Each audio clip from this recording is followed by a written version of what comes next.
Skiptir íslenska máli. Fáðu þér síma sem skilur þig. Samsung.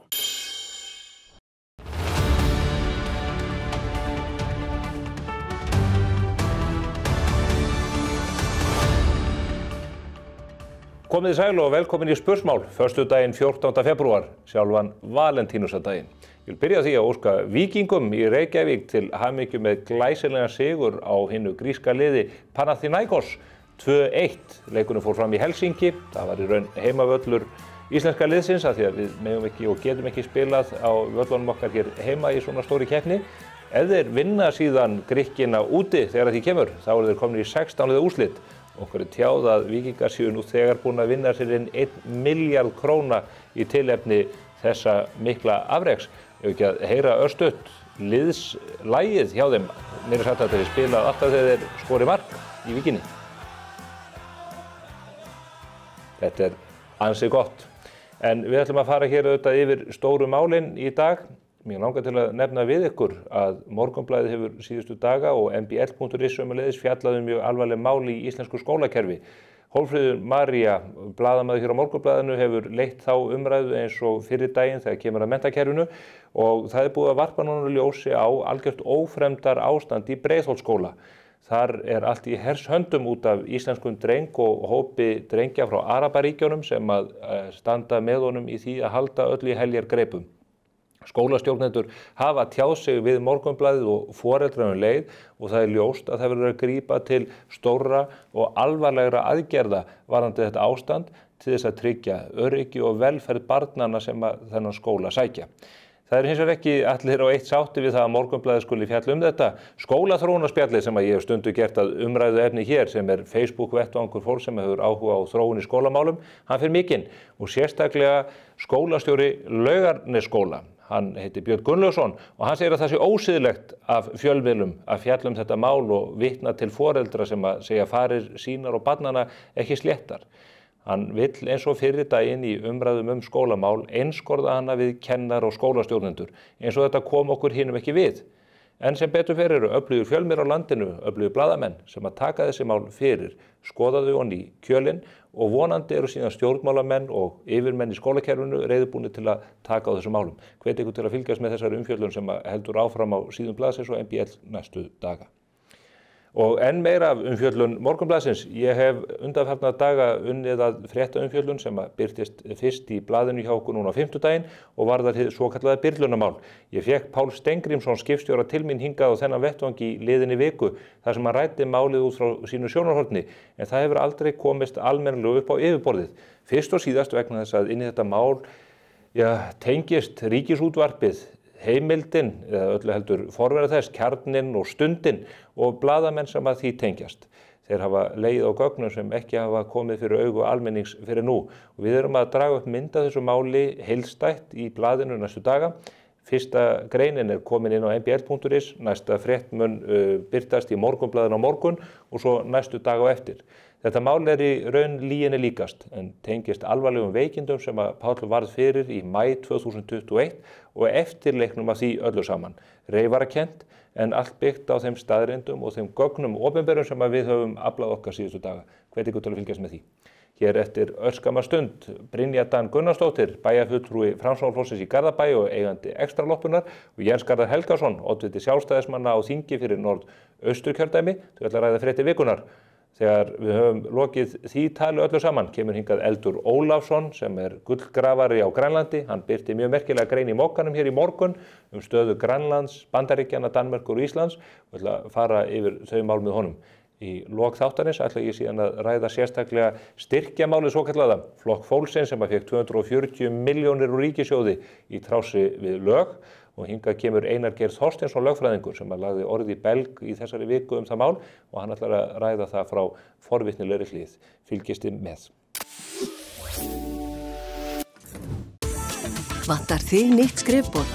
Híslan með öll H1 rafmagnsborð nú á 50% afslætti. Verð nú frá 47.750 krónum. Híslan skrifstofuhúsgögn, Skeifunni 8 og híslan.is.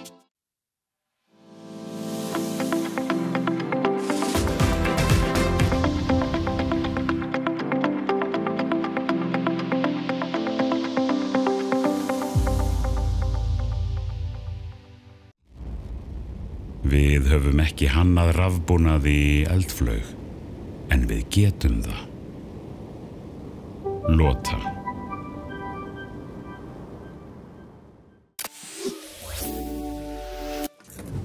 Þá eru þau komin hingað til mín, stjórnmálamennirnir Brynja Dan Gunnarsdóttir frá Framsóknarflokki og Jens Garðar Helgason frá Sjálfstæðisflokki. Brynja í sveitarstjórn í Garðabæ og Jens Garðar nýkominn inn á þingið.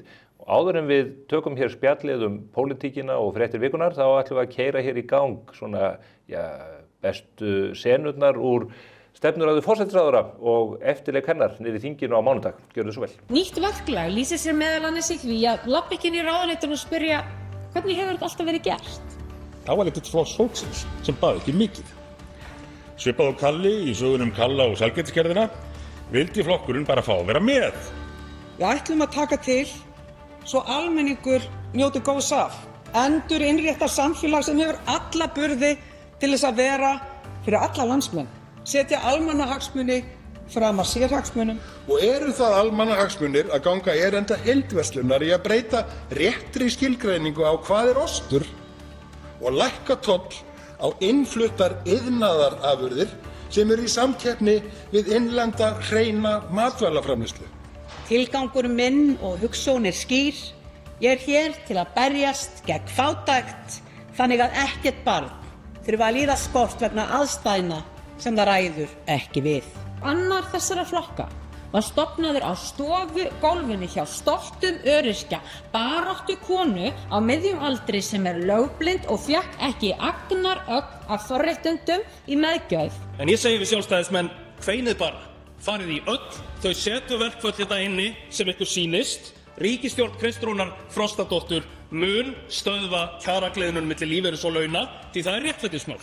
Og ríkisstjórn Kristrúnar Frostadóttur mun tryggja þjóðinni aukna hlutdeild í arðinum af auðlindum vegna þess að við eigum þessar auðlindir saman. Því miður hefur hvert málið rekið annað sem ber þess merki að hin nýja ríkisstjórn óþægilega markalaus þegar kemur að því að fara með hið nýfengna vald. Já, svo mörg voru þau orð úr þinginu. Jens Garðar, þú sast undir þessu öllu. Varst það þú sem espaðir Jóhann Pálsson upp? Já, ég skal segja, horfði á stefnuræðu forseta og hlustaði á allar ræðurnar og þetta var náttúrulega stór stund fyrir mig, fyrsta stefnuræðan og svona. En ég verð nú að segja það að frá stjórnarliðunum var þetta nú frekar þunnur 13. Mikið verið að tala að þau væru komin og þau væru verkstjórn og þau væru svona hitt og þetta, svo kom einhverju, hótuðu að ætla að fara að auka útgjöldin svolítið mikið og það á bara að taka það á auknum álögum af atvinnulífinu, af grunnatvinnuvegunum, ferðaþjónustunni, sjávarútveginum og einhverjum fleirum en það var ekkit mikið í þessu, ekki nema bara svolítið mikill æsingur og köflum og ég svona, mér fannst þetta var hálfþunnu 13. og mikið lagt upp úr því að þau væri alveg sammála. Það svona, við erum öll sammála og við erum það alveg en svo hefur maður séð þingflokksformann Viðreisnar, hann hefur verið í viðtölum og hefur verið að koma upp í þinginu og segja, jú, auðvitað erum við náttúrulega ósammála nokkra hluti af því að það kom náttúrulega daginn að fyrsta máli sem þeir leggja fyrir bókun 35 og þá kvöldi svona þegar flestir af stjórnarliðunum eru farnir að þá kemur samgönguráðherra og svona segir að þetta þurfi nú kannski ekki að gerast og þetta getur nú bara farið fyrir dómstól og eitthvað svona og þá átti maður að sjá því að fyrsta máli sem leggja fyrir að þá eru þau komið með ráðherra sem svona svolítið á skjön við ríkisstjórnina. Hann á skjön við sitt eigið mál?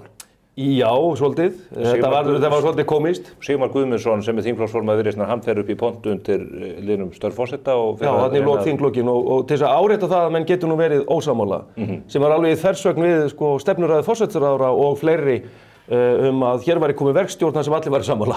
En þú segir að þetta fólk sé komið og sé búið að taka völdin. Þau eru búin að fleygja ykkur út úr þingflokksherberginu? Já, bláa herberginu. Já, það var stutt stopp hjá mér í bláa herberginu. Já, þetta 80 ára saga á endarunum? 84 ár, síðan 1941 að þá hefur Sjálfstæðisflokkurinn verið í bláa herberginu en ekki rétt að stærsti þingflokkurinn hafi stærsta þingflokksherbergi? Jó, það er nóga herbergjum þarna. Það er risastórt herbergi þar sem þau voru einu sinni og það er þarna græna herbergi sem að Framsókn var í á sínum tíma, þar voru þau 19 og þannig að það skiptir ekki öllu máli. Ég fór að velta þessu fyrir mér og svo hugsaði Auðvitað langar þeim langar svolítið, þú veist, og þessu einum þingmanni stærri og tala það, þú veist, þau eru rétt rúmi prósent stærri en við, en þau tala alltaf eins og hérna þau séu bara að hafa unni stórsigur með 20%, að hérna, og auðvitað það fyrir kannski jafnaði með stórsigur, svona í svona nálæri tíð, en sko, auðvitað langar þeim bara svolítið að upplifa það hvernig að vera sjálfstæðisflokkurinn.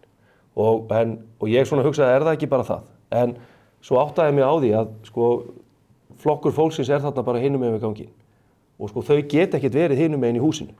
Þau verða að geta hlaupið þarna á milli og helst haft þau bara inn í þingflokksherbergi Samfylkingarinnar. Af hverju það? Til þess að bara, þau eru náttúrulega bara með þau í einhvern veginn svona, eru að passa upp á þau á öllum sviðum, passa upp á þau, sko, þau sjáum núna Ragnar Þór og Ingu Sæland og þetta er nú ekki ræðurnar sem við erum vön frá þeim, að hérna, allt bara svona alveg niðurdempað og rosa rólegt og það vantaði bara fiðluleik undir ræðurnar hjá Ragnari Þór og Ingu Sæland sko og þetta bara, og ég held að þjóðin alltaf verið að bíða eftir það kemur nú svona smá sprengja en það kom ekki neitt.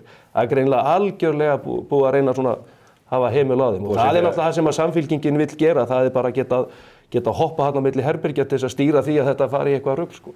Búið að sitja flokk fólksins á róandi? Bara sóbríðskampra og allar mannskapi. Brynja, þú fylgist átölulega með pólitíkin úr annar átt en þitt fólk fór þarna mikinn, Sigurður Ingi og Halla Hrund Logadóttir, nýr þingmaður Framsóknarflokksins. Já. Þau ætla að láta til sín taka í stjórnarandstöðu núna? Heldur betur, það var bara mjög gaman að fylgjast með þeim megin. Já, á hverju í ósköpunum fórst þú ekki inn á þing í þessari atriðinu? Herri, ég var nú í 3. sæti á eftir honum Ásmundi í Reykjavík norður, en það hófst ekki. Nei, það vantaði talsvert upp á. Já, við gerðum það sko. En gerist kannski næst. Þú ert eini bæjarfulltrúi Framsóknarflokksins í Garðabæ.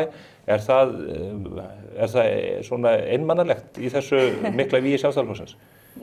Já, þú veist, það er það alveg á köflum sko. Það hefði verið skemmtilegt að komast allavega 2 inn og svona ná að pingpong á milli og einhvern veginn er að fara sér við fólk og svona, en ég er með gott fólk á bakum mig og við erum svona til að hittast og eitthvað, en hérna hefur verið gaman að ná allavega teiminn.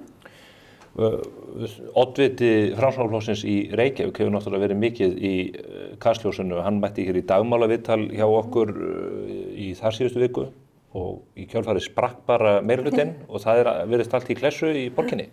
Já, ég náttúrulega held bara og hérna er ekkert eitthvað, eða þú veist já, ég held að allir borgarfulltrúar hafi svolítið verið búin að átta sig á því að þetta meirihlutasamstarf var ekki að fara að ganga. Þannig að hérna, þau voru ekki að ná fram þeim breytingum og áherslum sem að þau voru búin að lofa kjósendum. Þannig að mér finnst það kannski svona bara virðingavert og hérna að leggja sitt ego til hliðar og hugsa kjósendur. Og það er kannski bara frekar skrítið að flokkur fólksins vilja ekki taka þátt í meirihlutasamstarfi, þar sem þetta eru svona kannski frekar hafa verið þeirra áherslur og hafa einmitt gagnrýnt Samfylkinguna og Pírata fyrir einmitt skipulagsmál.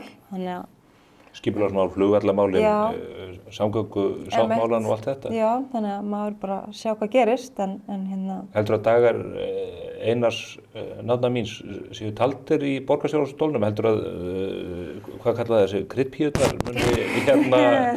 muni ná saman?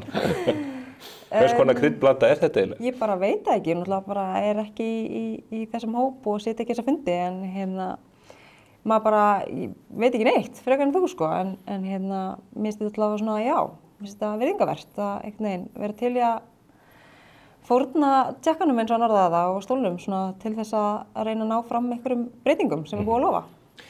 Ég skar að þú ert náttúrulega búin að fylgjast með þessu þinghúsið nú bara við hliðina á Ráðhúsinu í næstu byggingu.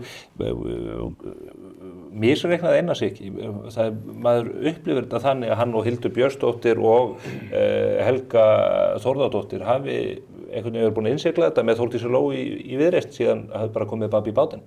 Já, sko, Þórdís Lóa, hún er búin að taka það fram, hún ætlar ekki að vera með kryddpíónum. Nei, það er ekki pláss í hljómsveitinni. Og ég held að svona þegar það var að fara að kynna þennan hóp til leiks, sko, talandi sóbril, mér skilst að það sé uppselt í öllum apótekum Reykjavíkur núna, bara borgarbúar, sko, en ég held að... Áhyggjum? Bara áhyggjum, að bara vera róandi næstu mánuði. En ég, sko, misreiknaði sem misreiknaði ekki, auðvitað var greinilega komið, það var komin einhver þreyta, það var greinilega komið að einhverjum endalokum í þessu samstarfi og ég held að það sem Einar gerði, hann getur vel verið að hann hafi reiknað með að hann geti myndað annan meirihluta. En ég held að fyrir hann að hafa slútað þessu núna, ef þetta var komið að sko, það bara allt í rúst í Reykjavík. Og borgarbúar sjá það sjá það allir, að þetta er allt. Það er skortstefna í lóðamálum, það er allt, það er bara allir innviðirnir, þjónustan og annað. Þegar það var að vera ryðja hérna göturnar daginn, þá átti að fara að uppfæra þjónustuhandbókina, hérna veturinn. Þegar að sko allt var ófært, þá var það lausnin og var svolítið svona lýsandi fyrir í rauninni sko ráðaleysi og dugleysi þessara borgarstjórnar. Núna síðast trén í Öskjuhlíðinni. Það eitthvað jólatré sem eru búin að loka annarri flugbrautinni. Já, ég meina þetta og nú bara að fara að stofna og sko ógna almannaöryggi. Og það bara svo oft þannig að það þarf að koma sko fara að þeim punkti þegar almannaöryggi ógnað að þá fara menn að bregðast við. En af hverju ósköpunum var Einar Þorsteinsson sem myndugur borgarstjóri ekki bara búinn að fara með keðjusöguna á þessi tré? Það bara góð spurning sko. Og segja bara þá við Skúla Helgason þetta fólk sem vill loka flugbrautinni, þið verið það bara eiga það við sjálf ykkur? Ef fólk vil fara að líma sig við eitthvað tré þarna, þá það bara að gera það, en þetta bara einmitt almannaöryggi og bara landsbyggðarinnar og þessi flugvellir ekki farin eitt, ekki á morgun og ekki hinn og ekki næstu árin líklegast, þannig að auðvitað það bara fellir sér tré. Bara hættum að tala hana flugvöll. Þessi flugvöllu verður bara þarna og búum honum bara góða aðstöðu, byggjum upp nýja flugstöð og bara förum að hugsa flugvöllin og bara, það nóga byggingalandi sko. Þannig að það bara hægt að byggja einhvers staðar annars staðar. Þú notar þennan flugvöll mjög mikið? Já, ég hef notað hann mjög mikið. Já, stórnotandi? Ég stórnotandi. En hver næsti borgarstjóri? Ef að þessi hópur, þessi season all stjórn nær saman? Veitu hvað hér Mel B og Mel C og... Já. Jerry og Emma. Já, ok. Þannig ég. Ég þarf kannski að hringi Fjölnir Þorgeirsson til þess að ná þessu saman. Hann þekkir þann hópur. Já, ég held að það verði nú mjög athyglisvert að sjá. Heiða Björk í lykilstöðu? Já, það. Samfylkingin búin að vera með borgarstjóran bara í svo langan tíma. Þetta er stærsti flokkurinn í borgarstjórn. Já, það er stærsti flokkurinn, en það getur vel verið að þau segja, þeir eru búin að vera hérna bara síðan á millstríðsárunum, nú komið að okkur, einhverjum, þetta á nást saman, en svo getur vel verið að það náið saman bara Heiðu. Ég átta mig ekki, ég þekki ekki sko svona dýnamíkina inn í þessum hóp. En þarna eru líka flokkar sem eru í sárum eftir þingkosningarnar. Þetta má segja Sjálfstæðisflokk og Framsóknarflokk, þeir gjalda afhlöðu í kosningunum, en þarna eru flokkar sem ekki komast inn á þing, Píratar og það eru sósíalistar og svo VG sem eru í þessum gríðarlegu hremmingum.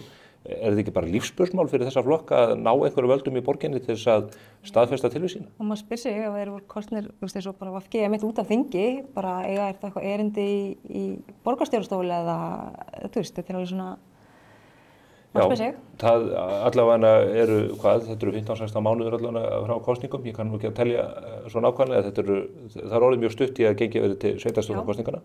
Verður þú oddviti Framsóknar í... Það er góð spurning. Kemur í ljós. Þú ert að fulla í business. Ég eiginlega kallaði á því að því að ég sá fréttir af því að þú værir orðin eini eigandi þessara frægu verslunar Extraloppunar. Já. Hvað stendur til á þeim vettvangi? Við bara, þetta er búið að vera bara mjög gott hjónaband sko, milli okkar eigandana, en svo bara svona barnið okkar einhvern veginn vaxið úr grassi og það var bara komið tími. Að skilja? Já. En nei, hann bara vildi vera einbeita sér að öðrum verkefnum og ég einhvern veginn hef staðið vaktina þarna og verið svona andlit þessara verslunar, og meðan þau eru með barnaloppuna. Þetta Extraloppan þetta er svona það sem maður kallar upp á ensku second hand markaður. Er vöxtur í þessu? Hvernig þessi markaður? Já, það er náttúrulega sprett upp svona búðir eins og Gorkúlur sko, sem er bara svona spurning hver lifir og ekki. Við erum á 7. árun okkar, við erum 6 ára í sumar og já, þetta bara, við erum svolítið svona að kenna þjóðinni bara nýjan þangagang og hugsunarhátt og byrja leitinni hjá okkur. Endurnýta? Já, endurnýta og endurvinna og nota minna. Hefur þú prófað þetta Jens Garðar? Nei, ég hef ekki prófað þetta. Af hverju ekki? Já, það hefur verið lítið af kannski svona búðum fyrir austan. Já. Er þetta allt keypt fyrir austan? Þetta er allt saumað fyrir austan. Frábæri klæðskir og Eskifirði. En nei, ég hef nú ekki prófað þetta, en Komdu fagnandi. Ég kem fagnandi. Kannski fyrir næstu stefnuræði, þá dressa ég mjög á þér. Þetta er Við erum að láta Mörtu vita af því líka, sko. Já, við látum fjalla þetta hér í bak og fyrir. En litapalettan verður samt að vera rétt, við skulum hafa það rétt. Mér langar til að ræða annað mál sem að tengist okkur öllum sem hafa eignast börn en bara þjóðfélaginu öllu. Það eru fréttir sem við höfum flutt í vikunni hérðan frá Morgunblaðinu og mbl.is. Það þetta ástand í mörgum skólum borgarinnar. Það núna, eins og ég nefndi í inngangi, velsældarvika hjá Reykjavíkurborg, en það virðist vera víða sem að það er bara einhvern veginn allt í hers höndum. Agaleysi og kennarar, foreldrar og stofnanir í raun, skólarnir, standa ráðþrota frammi fyrir þessum vanda. Hvað er hægt að gera í þessu? Eru svona vandamál viðloðandi skólan í Garðabæ? Auðvitað örugglega eitthvað allstaðar. Það er náttúrulega bara mismunandi vandamál eftir bæjarfélögum hins vegar, eins og gefur skilja. Og þetta einstaka mál sem úr líklegast að vitna í Breiðholtinu er náttúrulega bara hörmung og bara erfitt fyrir alla og maður kannski kann ekki við að vera að ræða eitthvað svona dítil á því hérna í svona á föstudegi fyrir framan alþjóð. En ég held bara einhvern veginn að umhverfi í skólum sé lýjandi og þreytt og ég held að sé bara margar ástæður fyrir því. Ég held að þetta sé foreldravandamál, ég held að þetta sé agavandamál, ég held að þetta sé auðvitað laun kennara líka á kaup og kjör. En bara umhverfi í skólum þarf einhvern veginn að batna og við erum náttúrulega að missa fagmennta fólk úr stéttinu bara í meira og meira mæli. Þannig að við þurfum einhvern veginn að, ná að snúa þessu við. En hver hefur svörin? Hver getur? Maður náttúrulega vonar að til dæmis bara innleiðing farsældarlaganna geri sitt og bara það að hvert barn sem er í einhverjum vanda fái málastjóra og það sé hægt að taka utan það svona heildstætt frá öllum sjónarhornum. En ég held að það sé engin einn með lausnina en þetta þurfa þessi kerfi öll að tala saman og hlúa að börnunum og því það er miðjan og það er kjarninn okkar og við eigum að vinna út frá barninu. Já, ég skallar, hvað? Ég bara benda á, mér fannst besta jómfrúrræðan sem mér fannst núna á þinginu var Jón Pétur Símsen sem einmitt kom inn á þetta. Margreyndur skólastjóri. Margreyndur skólastjóri og það var alveg, það bara svona sló þögn á salinn, það var bara eins og skólastjórinn var að tala. Hann hefur bara þessa svona nærveru. Var þetta svona þegar Oddný Harðardóttir talaði? Hún var gaman skólastjóri? Nei, Jón hefur einhvern veginn náð að svona ná betri tökum á þessu, en hann er einmitt að tala hvernig við höfum brugðist þegar að, ég man nú ekki nákvæmlega tölur, hvet bara fólk til að horfa á þessa ræðu, en þegar 40% stúlkna, eða jafnvel meira, í 10. bekk er að finna fyrir depurð, er að finna fyrir kvíða og þetta er með drengin okkar líka og bara, það er ekki ein lausn, þetta er marglaga mál, en ég held að við leysum það ekki inn í núverandi kerfi. Ég held að bara svo oft erum við að reyna að leysa mál inn í kerfi sem er ekki að virka. Og þá verðum við að hugsa hvernig hvernig tökum við þetta áfram. Og ég held að þurfi bara margir að koma að þessu máli og viðskiptaráð hefur komið með mjög góðar tillögur, hafa náttúrulega fallið í grýttan jarðveg hjá kennurum, en við verðum... Þú segir náttúrulega, akkur má viðskiptaráð ekki... Nei, kannski er það bara eðli kerfisins, eðli þeirra sem er inn í ákveðnu kerfi að bara verja það. En við sjáum að það er ekki nóg bara að setja peninga inn, þetta er líka eins og þú nefnir, þetta er líka ákveðið foreldravandamál. Ég bara þekki marga grunnskólakennara þar sem að bara foreldrar eru oft ósanngjarnir og agatækin sem voru fyrir í grunnskólum eru bara ekki fyrir hendi í dag. Og við hlægjum að þessi skaupinu, þú veist þá að vera að gera grín af þessu en svo er þetta bara raunverulega staðan. Og ég held bara raunverulega að alveg stór hluti af lausninni byrja heima. Við eigum alveg fullt af flottu fólki sem að er að hugsa menntamál. Og ég held að við þurfum einhvern veginn að draga þetta fólk saman að því að hvernig getum við búið til einhvern veginn nýtt kerfi sem við ætlum að starfa inn í, af því að þetta er ekki að virka. Þú veist, börnunum okkar líður ekki vel, þau eru ekki að ná árangri, við horfum á PISA og þetta er ekki áfellsdómur yfir kennara. Þú nefnir Jón Pétur Símsen, Ásthildur Lóa, hún er nýr menntamálaráðherra og hún er kennari í grunninn. Heldur að þið eftir að ná góðu samstarfi Já, spurning hvort hún sendi lausnamiða skrifstofustjóran í þetta verkefni eins og önnur. Kjarasamningunum. Sem reyndar var ekki þarna en svo allt í einu var hann þarna og það var nú eitt svona skúfspilið. En málið er að ég held bara að við verðum einhvern veginn að koma saman og þetta verður ekki leyst bara hjá einhverjum ákveðnum hópi. Ég greindi frá því og það hefur nú mátt lesa á milli línanna í þessu máli í Breiðholtinu að þarna á í hlut íslensku drengur og síðan hópur drengja af erlendu bergi brotni sem að koma frá Arabaríkjunum þar sem að er gríðalegu menningarmunur á milli okkar og þess heims sem að þeir koma úr. Það er talað inngildingu allstaðar og það sé verkefni sem við stöndum frammi fyrir. Erum við ekki bara að sjá teiknast upp sömu stöðu hér eins og hefur gerst á hinum Norðurlöndunum, ekki síst í Svíþjóð og í Danmörku? Er þetta ekki, blasir þetta ekki við? Ég held að við verðum að horfa til þess að vera með eins og var verið að nefna núna í aðdraganda kosninga og Sjálfstæðisflokkurinn talaði fyrir að við erum með í rauninni þessa skóla sem að þessi börn eru að koma inn í þar sem þau fá ákveðin undirbúning áður en þau fara inn í hefðbundi skólakerfi. Og þetta snýst ekki það að aðgreina, þetta snýst það að við verðum einhvern veginn að grípa utanum þau vandamál og þessa stöðu sem upp komin og þetta er náttúrulega sérstaklega hérna suðvesturhorninu. Og koma fólki á sama stað sko. En inngildingin felur í sér að samfélögin að mætast einhvern veginn á miðri leið. Eigum við að gefa afslátt af þeim gildum og þeim grunni sem við höfum lagt hér? Nei, alls ekki og ég held að þetta snúist ekkert endilega að gefa afslátt. Ég held að þetta snúist meir það að við þurfum í fyrsta lagi að veita kennurum betri tól. Þau þurfa bara að geta gripið þessi börn og kunna að gera það á réttan hátt. Og í rauninni get ég bara yfirfært þetta yfir á ættleiðbörn til dæmis og bara þegar það kemur ættleiddur einstaklingur þá er manneskja sem fer frá til dæmis íslenskri ættleiðingu inn í skólan og leiðbeinir kennarum þegar við erum, þau eru að koma tiltölulega gömul í dag og eru oft bara trámuð eða tengslaraskuð eða alls konar. Komur erfiðum aðstæðum? Já, mjög erfiðum aðstæðum og það er bara svipað á þessir einstaklingar líklegast og þá þarf bara að veita þeim sem er að fara að sjá barni í 8 tíma á dag einhver tól og bara kenna þeim hvernig á að bregðast þessu eða veita auka mannesku eða stuðning inn í skólana. En í ættleiðingarferlinu felst að börnin komast í fang þá fólks sem er hér. Maður les það á milli línanna í samtali Morgunblaðsins við stjórnendur skólans í Breiðholti að vandinn er ekki bara hegðunarmynstur drengjana, heldur líka sá menningarmunur sem að menn mæta í samtölum við foreldrana. Þannig að það er að verða til hópar sem að horfa bara á þessa veröld mjög ólíkum augum. Til dæmis bara viðhorfið til þess hvort að konur eigi yfir höfuð vera að kenna drengjum og annað í þeim. Já, einmitt. En svo bara einhvern veginn vill maður stíga varlega niður þarna til jarðar og einhvern veginn að ræða þetta því að svo horfum maður á eins og er að gerast í Bretlandi. Það er einhvern veginn bara allir settir undir sama hatt og allt í einu bara allir dökkir orðnir. En við megum samt ekki koma okkur hjá því að ræða þetta. Og við verðum einhvern veginn að ávarpa.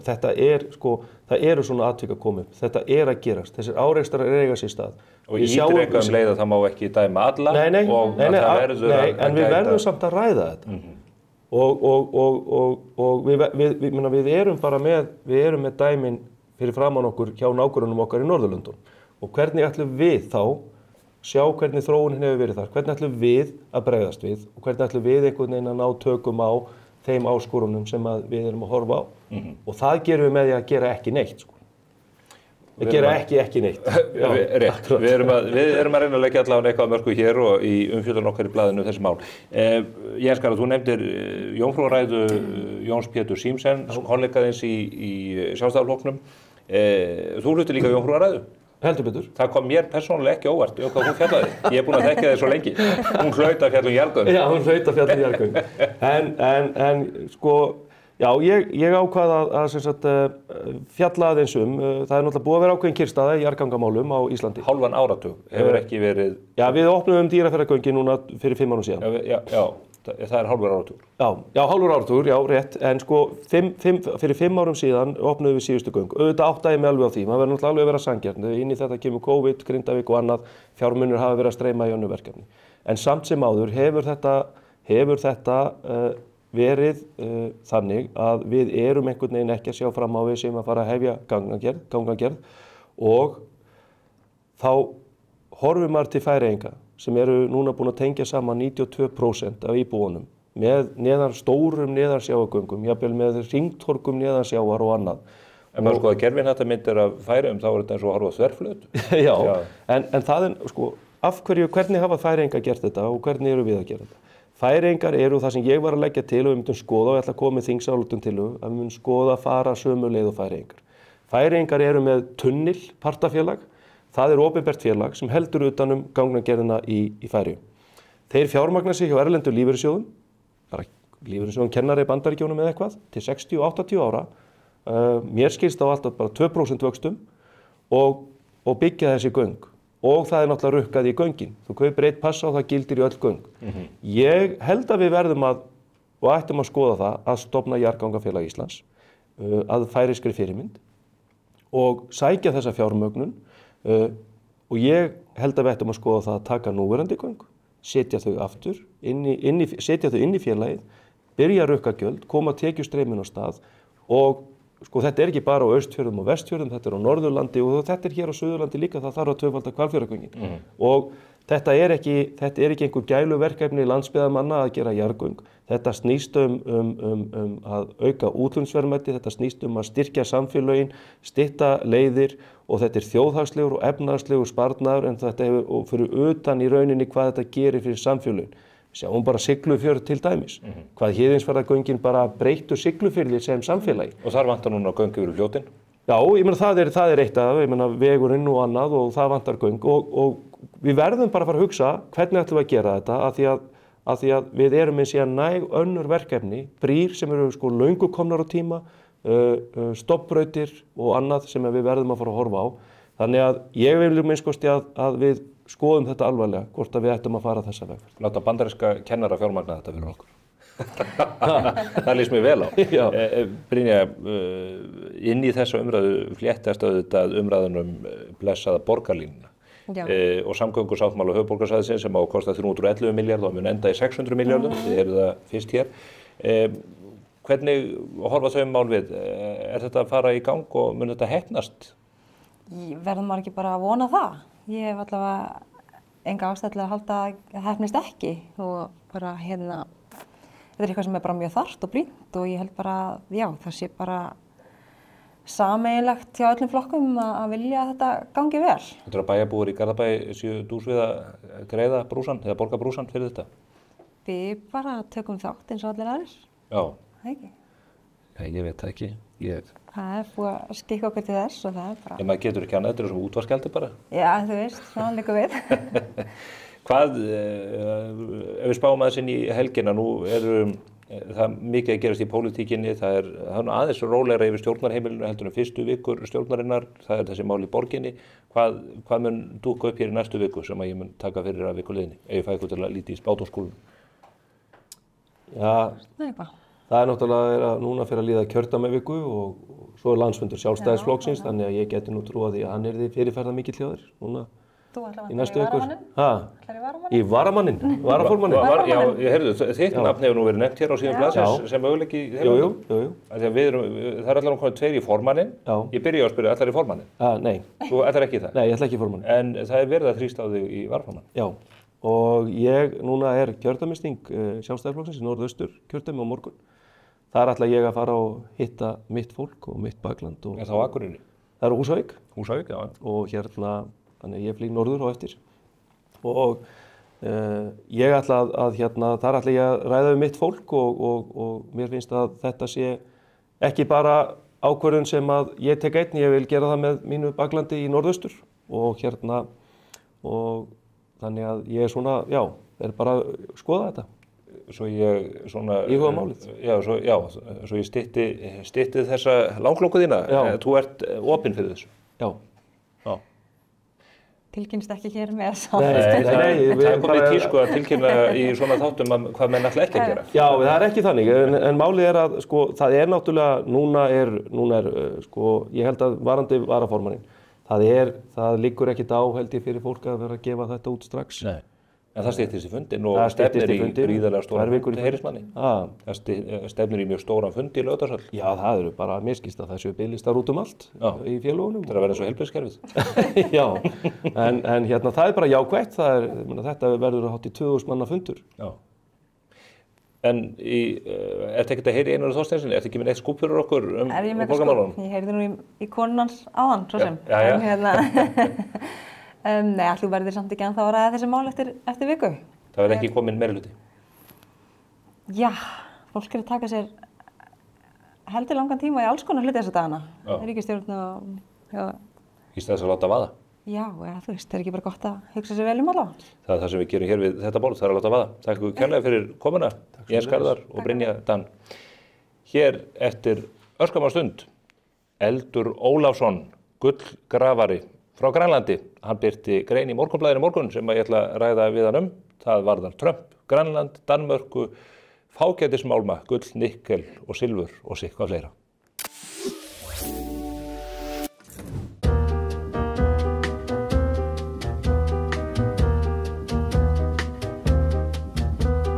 Herragarðurinn klæðir þig vel.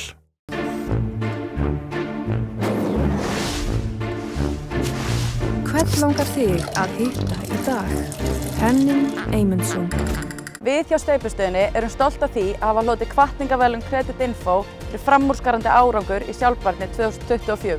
Þannig byggjum við sterkari framtíð fyrir komandi kynslóðir. Þá erum við farin frá okkur, Brynja Dan og Jens Garðar, búin að fara yfir fréttir vikunar og pólitíkina og allt sem gengur á. Nú ætlum við að beina sjónum okkar að stærri strokum í heimskerfinu. Hingað er komin Eldur Ólafsson, hann er forstjóri fyrirtæki sem heitir Amarok Minerals og það sinnir námugrefti á Grænlandi. Það er sérstaklega áhvert að ræða við Eld einmitt vegna þess að Grænland hefur komist í sviðsljós heimspressunar eftir að Donald Trump fór að gera hosur sína grænar fyrir því stóra og mikla landi, en líka vegna þess að Eldur Ólafsson birti mjög athyglisverða grein í Morgunblaðinu í morgun, þar sem hann varpar upp spurningum eða vangaveltum það hvernig Ísland eigi að nálgast samskipti sín við þessa stærstu eyju í heimi. Blessaður Eldur. Blessaður Stefán. Þú ert gullgrafari. Já, það má kalla með það. Og við höfum nú heyrt talsvert af þér, en undir lok síðasta árs þá bárust fréttir af því að þið væruð farnir að moka gulli út úr fjalli einu á Suður-Grænlandi. Já. En það á sér langan aðdragandi. Já, það má segja það sko að, fyrsta verkefni okkar er gullframleiðsla, en það má segja það að Amarok er í raun og veru auðlindafélag.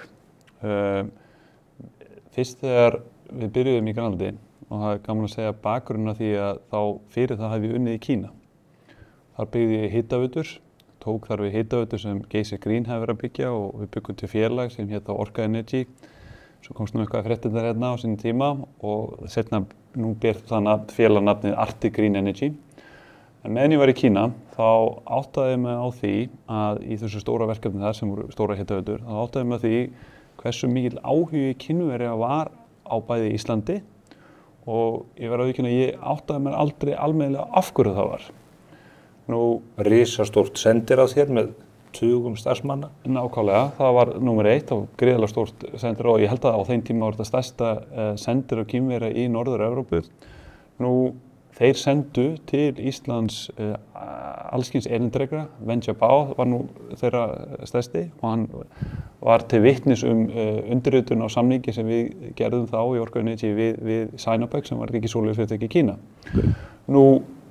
Ef við horfum síðan áfram, þeir voru líka að koma hérna til landsins í kringum olíuleitina sem ég tók nú þátt í líka. Þeir voru líka byggðu gríðarlega stóra ísbrjóta og sá ísbrjóti var hérna árið 2012. Þetta er á þeim tíma þegar það er ekki mikill áhugi almennt á auðlindum eða hráurum. Þær voru í sögulegu lágmarki. Ef við horfum tilbaka þá munum við það að álverinn á Íslandi áttu í erfiðleikum með að framleiða áttu erfiðleikum með að selja sitt ál eða það var allan mjög lágu verði og þetta var svona reilt yfir með allan geran. Glencore nánast komið á þrot, Barrick Gold sem er stórt gullfélag var að sama skapi. Við seljum okkar hlut árið 2012 við aðræðin sem hefur tekið þátt í þeim að stofna félagið í Kína og við segjum þá, af hverju eru þau svona áhugasamir í Ísland? Af hverju eru þau búin að gera fríverslunarsamningu fyrst Evrópuríkja við Ísland? Og það var deginum ljósa fyrir okkur að það var út af Grænlandi, það var út af legu Íslands, út af skipaleiðum, út af því að þessi stóra málmkista og hráorukista í Grænlandi skipti þá máli og þeirra efnahagsmódel. Og þeirra efnahagsmódel er að búa til raftæki og það er að búa til hagkvæmustu raftæki sem þú finnur og til þess að gera það þá þarf það að stýra því hvar málmar eru framleiddir, hvernig eru unnir og hvernig eru búnir til. Þess vegna sjáum við bíla, sólasellur, vindmyllur, þetta allt búið í Kína og við í Evrópu og Bandaríkin getum ekki keppt við það. Erum við langt á eftir þeim? Já, 20 ára eftir þeim. Og í sumum málmum það meira svona þannig, til dæmis í það sem við kallum rare earth element, ég þekki nú ekki íslenska nafnið á því. Þá gætis málmar, myndum við kannski segja? Maður kannski segja, þetta eru margir málmar sem fara í síman okkar og eru notað þær, þetta eru 30 málmar og þessir málmar eru raun og veru í dag bara framleiddir, enda varan eða próduktin af þessum málmum bara framleidd í Kína.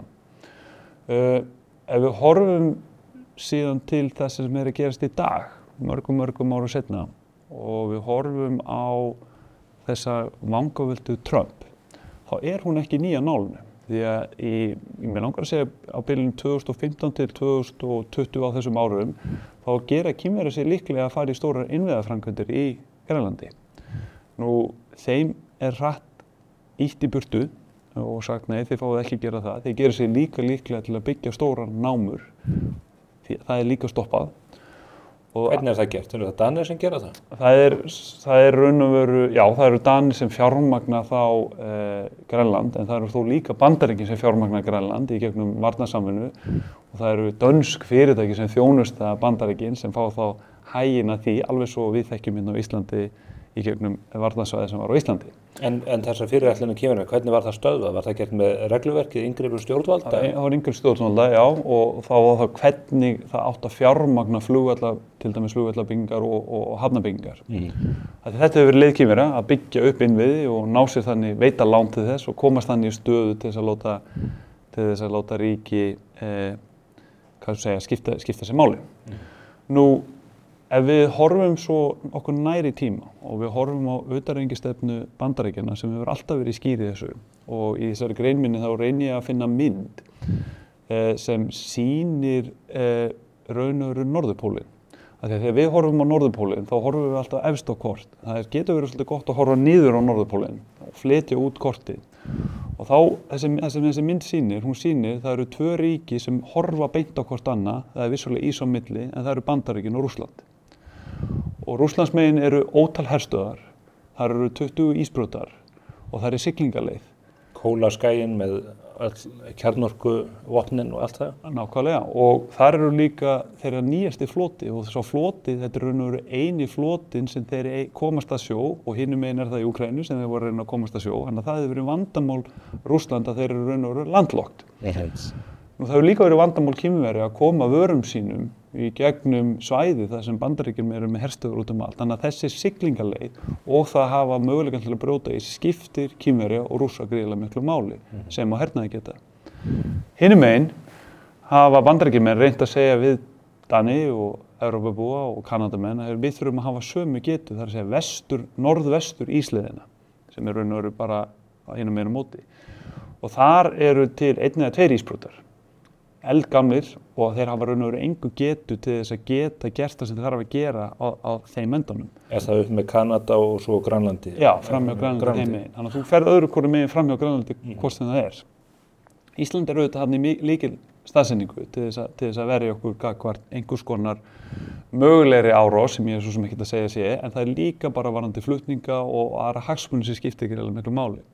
Þannig að það að horfa á Bandaríkin og segja að þetta sé nú bara eitthvað rugl, Jónu Trump, það eru þetta algjörlega líkil hagsmuni fyrir Bandaríkina hvernig Grænland varið, hvernig þessar siglingaleiðir eru og svo út frá því að Kínverjar eru raun og veru algjörlega búin að ná tangarhaldi á málmarkaðinum og framleiðslu vara, gerir það undirbyggir þeirra iðnveldi að þeir stýri því að búa til ódýrustu raftæki sem við finnum. Og þeirra innveldi að þeir geta ekki byggt sitt iðnveldi á að búa til olíu eða gas eða kol, þeir eiga það ekki. Þar af leiðandi vilja þeir nú búa til endurnýjanlega orkugjafa til þess að verða orku sjálfstæðir. Það er lykillinn fyrir hvert ríki sem vill vera sjálfstætt að hafa orku sjálfstæði. Í dag þurfa þeir að flytja þessu olíu frá Miðausturlöndum, Íran, Rússlandi og svo framvegis. Þannig að þetta er ekkert að fara frá okkur þó svo að Trump jafnvel hafi hugmyndir að það skipta ekki máli að fara eins mikið endurnýjanlega orku af því að þetta er svo innvikla inn í þeirra efnahagsmódel. Kínverjar munu keyra þetta áfram. Já. Þannig að staðan með Grænland og þetta, það sem einhverju kalla frumhlaup Trumps, það er bæði landfræðilegt en líka þá og þar með varnarlega tengt og hins vegar efnahagstengt út af málmónum sem að Grænland hefur að geyma. Það akkurat málið. Og Bandaríkjamenn ekki bara að horfa á Grænland, en það sem skiptir máli fyrir Bandaríkjamenn að þar sem þeir ætla að ná sér í málma, eða við skulum ekki segja Bandaríkjamenn, við skulum segja bara hinn frjálsa heim. Því að þetta sama vandamál fyrir Evrópu, þetta sama vandamál fyrir Danmörku. Danir framleiða vestasvindmyllur sem þeir þurfa að málma í og þeir eiga erfitt með að keppa við kínverska vindmyllur og svo framvegis. Þannig að það skiptir máli að fjármögnun og bygging á þessum málmum og vinnsla á þessum málmum sem við þekkjum nú mjög vel á Íslandi, þegar þú þarft ódýra orku sem við höfum inn á Íslandi fyrir álverin okkar og svo framvegis, að þetta sé í höndum Vesturlanda til þess að geta útvegað þessa málma í þann geira. Ef við tökum sem dæmi þá geta Bandaríkjamenn ekki nema með tilstætti Kínverja byggt orrustuvél, flugvél. Þannig að þú sérði hvað stöðu Bandaríkjamenn eru komnir og svo sem lestina af Vesturlöndum að þeir eru algjörlega háðir Kínverjum. Kínverjur eru vissulega háðir líka Vesturlöndum sitt efnahagsmál að selja vörurnar, en það þó þannig að þú vilt aldrei að hafa í viðskiptum einn aðila sem getur gjörsamlega tekið raun og veru heilan markað og knúið því inn í einhver átt sem þú vilt ekki vera í. Loka framleiðslunni. Grænland, til að það sé sett í samhengi, maður heyrir slegið úr og í með það, hversu mikið af málmum þarna og tækifærum til þess að vinna gull úr jörðu, silfur, nikkel og svo þessa fágætis málma, germaníum og hvað þetta allt heitir. Ég man að þetta nú ekki allt úr Verslunarskóla efnafræðinni. Nei. Þú getur kannski talið þetta allt upp. Nei, ég myndi munna, ég var svo lélegur í efnafræði, ég get ekki gert það. En það sem lykillinn í því er að 2009 verða til ný námulöggjöf í Grænlandi. Og á 3 ára tímabili, þarna er ennþá Kína að rísa og þarna er ennþá mikið fjör á hráurumörkuðum. Þá verða til með því að bora mörgara stærstu það sem við köllum deposit. Það er áður en eitthvað verður náma, það sem er búin að sannreyna magna málmi í jörðu. Forðabúr. Forðabúr, já, það er rétt orðið. Og það var í sinki, það var í rare earth sem við nefndum, það var í úraníum, það var í járni og svo framvegis. Þetta er allt þarna? Þetta er allt þarna. Nú, svo er spurningin það að þá eftir að bora og finna margt fleira. Ef að landmassin í Grænlandi væri í Kanada, þá væri algjörlega búið að bora landið fram og tilbaka. Ef að sami landmassi væri í Noregu, þá væri búið að gera slíkt í sama. En það út af því að Grænland er afskekktara og með færra fólki, þá hefur verið dýrara að gera þessa hluti. Og þetta var eitt af fókusunni á Amarok þegar við byrjuðum. Við sögðum, við getum ekki bara verið gullfélag, eins og við erum kynnt. Jú, við ætlum að byggja gullnámu sem framleiðir gull til þess að nýta það tekjuflæði til að finna kopar, rare earth og annað slíkt. Þá þurfum við að vera góðir í að bora og leita og byggja upp rannsóknarteymi, tugir jarðfræðingar sem vinna fyrir okkur að skilja það. Svo þurfum við að eiga tækin okkar sjálf, af því að það er svo dýrt að koma alltaf með tækin inn og út fyrir hvert sumar. Þannig að við eigum orðið 7 bora, við eigum orðið skipakost, við eigum orðið allt til þess að geta gert þetta. Svo erum við að byggja með honum Ásgeiri Margeirssyni fyrstu litlu vatnsaflsvirkjunum okkar sem gerur okkur að fyrsta einkafyrirtæki sem byggir vatnsaflsvirkjun innan námusvæðinsins, af því að við þurfum orku í námunum okkar. Hvað er það mörg megawatt? Bara 1 megawatt eru nú til að byrja með, en þó þannig að við dugar til og við getum gert það undir leyfinu sem við erum að vinna. Og þá horfum við á okkar félag og segir, þetta er þó orðið leiðin til þess að gefa þér, afsakisleitnuna, exposure á Grænland. Af því að við höfum 200 mann sem vinna hjá okkur, við erum með leyfisdeild, við erum skipakost og allt til þess að gera hlutina. Þið eru orðin stórt fyrirtæki á grænlenska vísu? Algjörlega, en þó smátt á alþjóðlega vísu. Nú, áhættan í Grænlandi, eins og þú nefnir, eru málvarnir ekki, eru þetta hvernig gerur hlutina og hvernig gerur það í sátt og samlyndi við fólkið og samfélagið. Og það sem ég vil kannski taka fram að það er okkar mat hjá Amarok þegar við erum stundum spurðar í erlendu fréttum, ég held að það eru tugir átletta sem við erum búin að vera í sambandi við, þá voru oft spurðið hverjir eiga Grænland og okkar mat er það að grænlendingar eiga að ráða sig sjálfur og taka þær ákvörðun sem þeir vilja gagnvart sínu eigin ríki. En það sem ég hef viljað benda á í þessu tilviki er að margir segja að grænlendingar geta aldrei verið sjálfstæðir, þeir verða að hafa þannig. Og þetta finnst mér alls ekki vera rétt mat. Ef við horfum til Íslands, þá var það þannig að Churchill kemur inn til Íslands áður en þjóðurindi koma 1940 og kemur hérna inn með gríðarlega mikla fjárfestingu í að byggja flugvelli og svo framvegis. Og hægt á bítandi förum við Íslendingar frá því að vera einn fátækasta ríki í Evrópu, ríki sem fólk horfði á, fólk sem drykkjurútar og gerði ekkert annað en að vera ekki kannski á sama standart og Þjóðverjar eða Bretar eða aðrir slíkt að horfa til. Málbúar? Málbúar, hortið þess og lítið niður okkur og Danir lítur niður okkur. Nú, í framhaldið kemur Roosevelt, við fáum Marshall-aðstoðina, við byggjum Ljósafossstöð og eftir það þá eru þau sett upp herstöð hérna á Íslandi. Herstöðin á Íslandi útveði gjaldeyri til Íslands, var einn af stærstu gjaldeyrisaflandi greinum á Íslandi allt þar til ársins 2006. Já. Og þá má horfa til þess að eftir við fórum í alla þessa innviðauppbyggingu allt því að Bretar, Bandaríkjamenn komu með fjárfestingin og við urðum sjálfstæð og við tókum 50 ár í að verða efnahagslega sjálfstæð. Ef við horfum þá til Grænlands og við segjum þetta er land sem er núna þeirri stöðu að geta orðið sjálfstætt.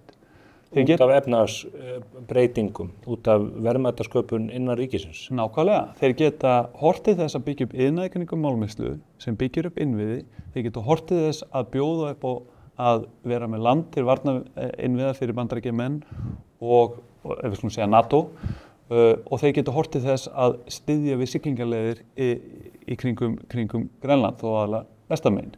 Nú þessi þættir munu gera það verkum að Bandaríkjamenn, Danir og Vesturlönd munu gera þetta því að ekki vilja að fá Kínverjar og Rússa til að gera þetta. Þannig að þeir eru alveg gríðarlega öflugri stöðu. Og þá segi ég hérna fyrir Íslands hönd, að því að þó svo ég vinni í Grænlandi, þá finnst mér skipta rosalega miklu máli. Ég hef skipt mér ekki að málefni á Íslandi, flokkpólitík eða neitt slíkt, nema þegar mér finnst að skipta máli fyrir land og þjóð. Síðast þegar ég skipti mér að málefni á Íslandi, þá kom ég á orkuumræðu og þá má með einhverju leyti segja að ég hef ítt inn á stað með greinaskrifum og slíkt sem betur fyrir hefur komist herra á fókus eða radar stjórnmálafólks. Núna vil ég segja það, við getum ekki verið hrædd og beðið eftir því hvað Bandaríkjamenn gera og hvað þeir gera ekki. Við getum ekki beðið eftir því og beðið eftir hvað Norðurlöndin gera og hvað við gera ekki. Við höfum allt aðra hagsmuni. Það sem við getum gert er það að við erum næst Grænlandi. Við höfum auðvelda leiðir til þess að flytja fólkin í Grænland eins og við erum að gera hjá Amarok í dag í gegnum Ísland. Landfræðilega okkar skiptir máli. Og með því að fókusera og gera fríverslunarsamningu við Grænlendinga, þar að leiðandi getum við hjálpað Grænlendingum á þess að við biðjum neitt tilbaka með því til dæmis að leggja til fjárfestingar í innviði hjá þeim. Við getum lagt í fjárfestingar í sjúkraflugum, í að manna stöður ef því skiptir máli. Við getum lagt til kennara, hjúkrunarfólk, körfuboltaþjálfara og fótboltaþjálfara, allt sem við höfum gert hér á Íslandi síðustu 30-40 ár og byggt vinasamband. Og ég lofa ykkur því að við munum fá mun meira út úr því heldur en nokkuð tíma þeim og við erum að fá það. Íslensk fyrirtæki eru að veiða út fyrir ströndum Grænland í gegnum kvóta sem þeir fá gegnum Evrópusambandi. Icelandair er að fljúga inn út úr Grænlandi, eitt af fáum fyrirtækjum. Eimskip er að gera slíkt hið sama. Það er ekki mikið að grænlenskum einkafyrirtækjum að gera eitthvað á Íslandi. Þannig að við erum þegar í plús. Ístak er að byggja skóla og svo framvegis og framvegis og framvegis. Þannig að þetta er gríðarlega mikið hagsmunamál fyrir okkur. Og skalinn er svo mikill að það þarf að gera hafnir, vegi og svo framvegis, verkist þarf að vinna, það þarf að vera með farsíma að senda og svo framvegis. Þetta er raun og veru allur matseðilina verkefni sem hægt er að gera. En hvernig gerum við þetta? Þú nefnir fríverslunarsamning og þessi miklu innviða uppbyggingu sem þörf er á. Eigum við ekki bara nóg með okkur? Mér finnst allt í klessu í innviðamálum hér á landi. Já, við skulum horfa til þess að mikið þessum innviða uppbyggingum munum vera drifið áfram einkafjármagni. Námur, námugeirinn og vinnslugeirinn og byggja virkjun, þetta munum vera drifið áfram einkafjármagni. Og þá skiptir máli að hafa samninga milli Grænlands og Íslands sem ýta undir það að þessi fjárfesting fari á mögulega gegnum Ísland. Og ég ætla aðeins að útskýra það. Það sem má hrósa utanríkisráðuneytið á Íslandi og embættismönnum á Íslandi fyrir að búa til ofboðslega góð tengsl á milli Grænlands og Íslands. Guðlaugur Þór gerði Grænlandsskýrslu sem var gríðarlega öflug, greindi málið á samt Össuri Skarphéðinssyni. Þannig að ég sé þetta raun og veru algjörlega óflokk pólitískt að það er vilji hjá öllu Alþingi og öðrum slíkt að búa til góð samskipti við Grænland. Nú, það sem við getum gert er að við getum lagt til fjárfestingu í til dæmis einföld atriði eins og sjúkraflug, eða tekið þátt í fjárfestingu og innviðum og svo framvegis. Því að mikið af þessu sem við getum gert fyrir þá munu mögulega einhver leyti nú þegar íslensk fyrirtæki gera. Ættu lífeyrissjóðir að beina sjónum sínum þangað? Það til dæmis, og þeir hafa verið að gera það. Þeir hafa verið að styðja okkur í Amarok sem hefur verið mjög hjálplegt. Ég á við raun og veru mun víðari og fleiri þætti sem ríki getur komið beint að. En vilji hjá Grænlendingum, nú þekkir þú mjög vel til að það dvelur hérna löngum stundum og ræði við stjórnmálamenn og viðskiptafólk og annað. Áhugi fyrir því að Íslendingar taki að sér þetta hlutverk? Já, en það sem er mikilvægt að við gerum að þeirra varhugur gagnvart því að segja, byrju allir þið að koma inn og gera allt þetta og allir ekki að borga neitt. Skilur við, allir bara að nota hennar styrk frá Dönum sem kemur inn og fá alla þjónustuna á þess að borga neitt inn. Þannig að það sem við þurfum að gera er að við þurfum að leggja í fjárfestingu ríkið sem ekki stór. Við þurfum að leyfa þeim að selja hreindýrakjöt til Íslands. Þetta eru bara 50.000 manns. Þetta eins og Eyjafjarðarsvæði. Þetta ekkert að neinu viti.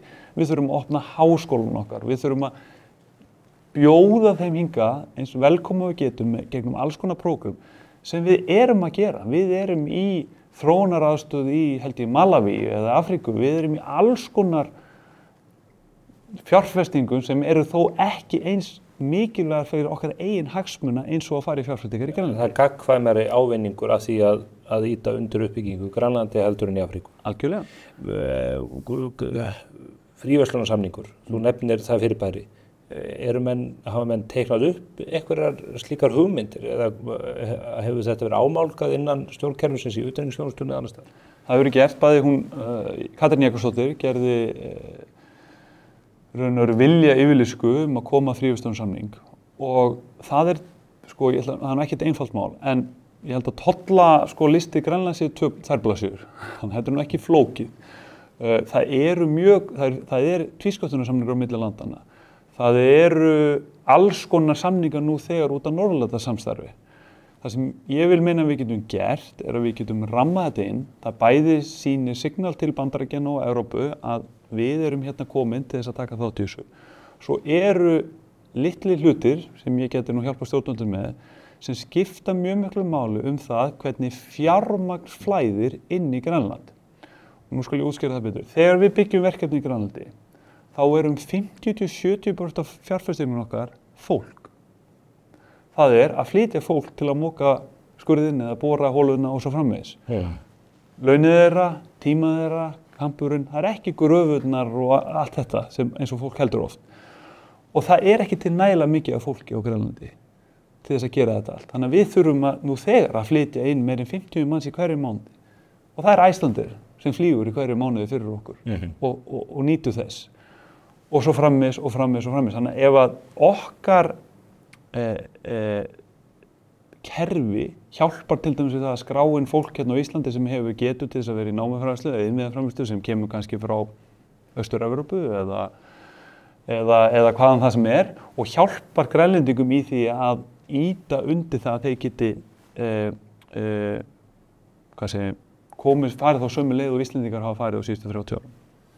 Og hvað, þú leggur þetta til, þú listar upp í greininni í blaðinu í morgun nokkra leiðir. Þetta eru þetta bæði efnahagslegt, þetta líka menningarlegt og menntalegs eðlis og annað í þeim dúr. Hvað næsta skref í þessu? Það engin Íslendingur með eins mikil tengslarn inn og þú myndi ætla. Þetta Eimskipafélagi með tengsl við Royal Arctic Line skipaflutningafélagið, þú nefnir Icelandair, Brim hefur nú það ekki verið að veiða á Grænlandsströndum.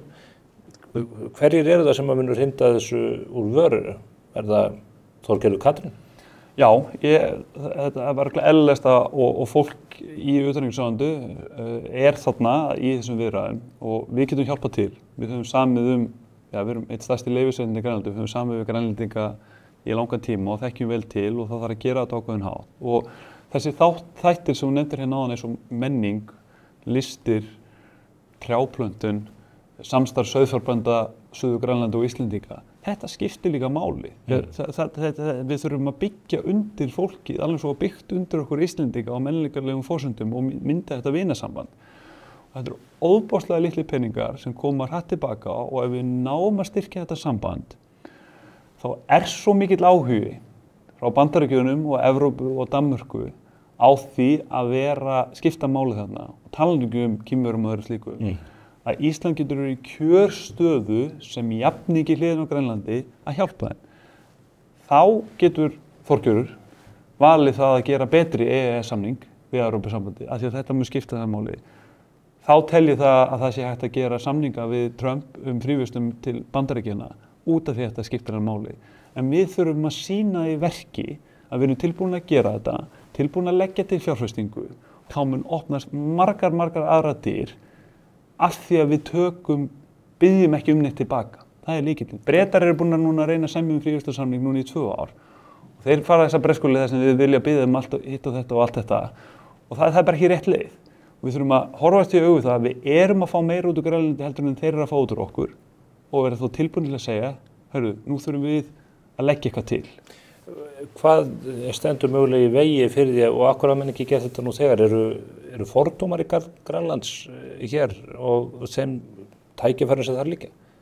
Sem betur fer þá horfa Grænlendingar til Íslendinga mjög jákvæðum augum. En Íslendingar til Grænlendinga, hvernig upplifun þín af því? Já, það eitthvað sem við þurfum aðeins að fara að venja okkur á að lenda ekki í þessari svokallari danagildru. Það sem við horfum niður á það. Þú ert hér með bók sem við vorum að glugga í eftir sumarliða Ísleifsson, það ekki? Jú, þetta sem Sögufélagið gaf út. Já, Sögufélagið gaf út og þetta finnst mér, þessi bók tekur viðhorfssögu Grænlands og Íslands síðustu 1000 ára. Hún nokkuð mikilvæg því að við Íslendingar var horft á okkur sem Grænlendingar sem fyllibittur. Og þetta oft sagt við mig, hvernig að vinna með Grænlendingum? Og það bara verið að horfa á mig og segja, þetta allt fyllibittur og geta unnið eitthvað. Þú upplifir þetta? Já, ég fæ þessar spurningar, hvernig að vinna með þeim? Ekki mikið félagsleg vandamál? Eins og sé ekki félagsleg vandamál í Íslandi? Sé ekki mikil drykkja á Íslandi? Og við þurfum að passa okkur að fara ekki þann farveg, af því þeir upplifa okkur ekki svona. Þeir þurfa vissulega að þróast og mentast og þeir eru viljuð til þess og þeir hafa óbúðslega mikla möguleika til að gera það. Það er svona leggur félag eins og Amrock í þá vinnu og fjárfestir í menntun, skógrækt, öllu þessum hlutum. Það er auðvitað ekki bara þegar við erum einhvern geislabaug. Við viljum náttúrulega helst sleppa við það að borga $2.000 í hverju mánuð að flytja Íslending til Grænlands og nota Grænlendinga. Þannig að það eru efnahagslega forsendur bak við því. En þetta er óbúðslega mikilvægt því að við höfum líka það forsendur að opna margar námar þarna. Þarna er mynd í bókinni, er það ekki, sem að þú segir lýsandi fyrir þetta. Við vörpum þessu upp á skjáinu. Já, hér er mynd af Íslendingi sem er döð og drukkin og er árið 1900. Já, og svona var horft á okkur Grænlendinga. Íslendinga máttu ekki vera ákveðnum börum í Danmörku eins og við þekkjum og svo framvegis. Þannig að þetta er óbúðslega mikilvægt að við getum nýtt þessa sögu þar sem fólk horfir niður á einhverja aðila og sagt, heyrðu, við erum hérna í miðju Atlantshafinu, við skiptum Bandaríkin gríðarlega miklu máli, Íslendingar, Grænlendingar skipta Bandaríkin máli, það skiptir Evrópu miklu máli og svo framvegis. Og Danir, þeir hafa verið fjárfestar hjá okkur, danski lífeyrissjóðir, þjóðarsjóður Danmörkur og hjálpað okkur. Og það skiptir máli að Danir taki meira þátt í þessu, eigið ekki bara til þess að nýta sér sem raunur að komast í stærra sæti á alþjóðsviðinu. Þeir hafa vanrækt Grænland, sérstaklega varnarlega sér. Það er alveg augljóst að Grænland er óvarin eyja og það er mjög bagalegt að það skulle vera stærsta eyja í heimi. Það er okkur máli. Og þá þarf að leggja til meiri fjárfestingu það og þá þarf að leggja meiri fjárfestingu í að brjóta ís. Ekki bara til þess að gera siglingar, líka bara til þess að ná í þess að málma og við skulum algjörlega hafa það reynu að vera í námuvinnslu og að leita námu, þetta er mjög erfitt, mjög áhættusamt og við erum í alls konar málum þarna hverjum degi að berjast við veðuröflin og annað slíkt og við erum að verða nokkuð góðið eftir 10 ár. Þetta þarf alltaf að vera þá til staðar og við þurfum að geta gert þetta af því að möguleikarnir eru svo gríðarlegir.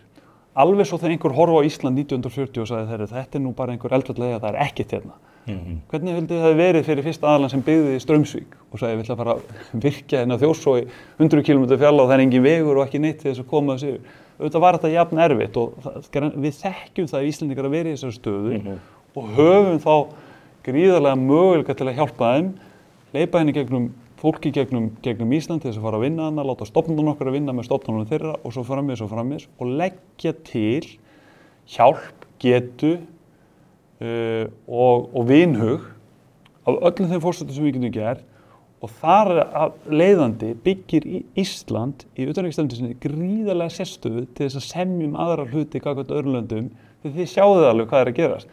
Þetta land skiptir alla gríðarlega miklu máli.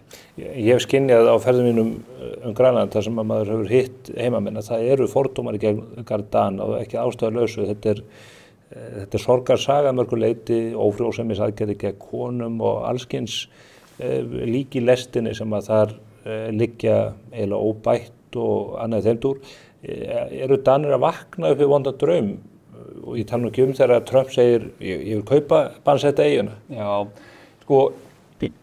ég hef líka samúð með Dönum einhverju leyti. Að því leytinu til að jú, það verður óbúslega mistök og þá skammast alla sér og þá gera menn eins lítið vilja geta gert að þið vilja heimastjórnin ráða þessu en þið vilja samt halda þessari eyju og þið vilja hafa þessi áhrif og þeir horfa á þetta sem innveiklegan part af sér.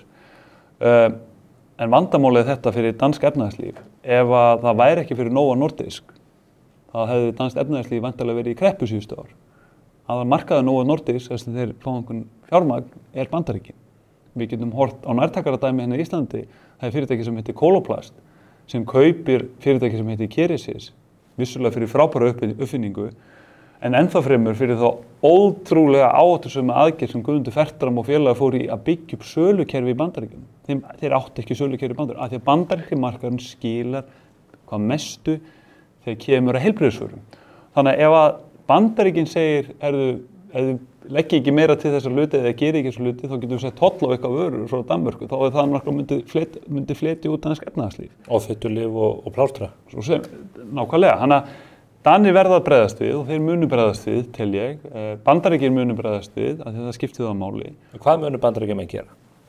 Ætlar hann að taka eyjuna yfir? Er það ekki fjarstæðukennd hugmynd? Já, ég held að í greininni minni segi Trump, Churchill, Grænlands spurningamerki.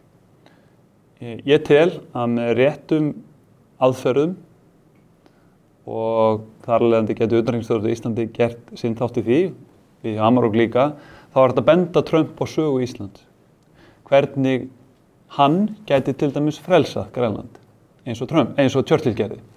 Nú ef að það yrði ofan á, þá myndu allir leggjast eitt, Íslendingar, Danir, Evrópusambandið sem og Bandaríkjamenn, að byggja hann upp blómlegt atvinnulíf, blómlegt samfélag, okkur öllum til hagsbóta, því að við þurfum þessa málma. Við þurfum þessa málma til að búa til þessi $1 trillion fyrirtæki í tækni sem raunur leggja ekki til þess að nýta þessa málma nema að taka þá úr skítugu námum í Kína. Þannig við þurfum að geta gert þetta sjálf og við getum ekki leyft einu ríki að stýra algjörlega þessum gera. Hversu langt getum við komist eða þið og eftir atvikum Bandaríkjamenn og grænlendingar, hversu langt er þetta að komast í því að útvega nægilegt magna málmum litið til Grænlands? Hvað er þetta stórt forðabúr í heildarsamhengi hlutanna? Fyrir okkur Vesturlönd þá myndi Grænland í mörgu leyti duga algjörlega. Ég get sett samhengi. Það er náma upp í Alaska sem heitir Red Dog og hún útvegar þessi eina náma 80% af öllu sinki og blýi fyrir Bandaríkjamörk. Þannig að það þarf oft ekki nema 1-2 námur til að gera. Þegar voru settar viðskiptahindranir á Rússland, þá var náma sem heitir Norilsk Nickel sem nikkelið átti þá að fara út af markaðið, þá var reyndar hætt við það, að þá þaut nikkelverðu. Þetta er ekki margar námur í heiminum sem gefa oft mikinn part af málmunum sem á þarf til þess að þjónusta ákveðin gera.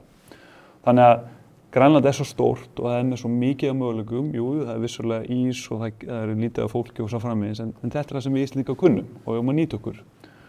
Og eins og ég segi aftur, ef að þetta verður aðalfókusun okkar, fókusar kannski minna á það að fara í ferðir til Úkraínu eða vera á NATO-ráðstöfunum og allt þetta og fókusera á þennan fríverslunarsamning, núna sérstaklega þegar núna eru kosningar í Grænlandi, þá kemur ný stjórn og þá er þetta að vera fyrstur í röðinni og bjóða, sænga okkar útbreyta til þessa dásamlega land sem eru okkar vinir og bestu bandamenn, þá tel ég að aðrir hlutir í kringum okkur munu opnast fyrir okkur. Ég þarf að kalla Þorgerði Katrínu hingað í settu þetta mjög fljótt til þess að fara yfir þessi mál, hlýðin yfir þetta, en örstuðt með Amarok Minerals, þið eruð á markaði í 3 löndum, ef ég kann þessa sögu rétt. Hvað er framundan að þið leitist þú mátt hjá þig sem fórstjóri í Kauphallar skráðu fyrirtæki? Við erum í ári núna þar sem við erum að framleiða gull sem okkar fyrsta vara sem við erum að koma markaði. Þetta ár við köllum það afsakið í sletti trial mining og trial processing, þess að við erum að prófa, þetta er svo að fá nýjan tóra, þú tekur nokkra túra og prófar og vinnum okkur það út allt árið og stefnum svo fulla framleiðslu allt árið 2026.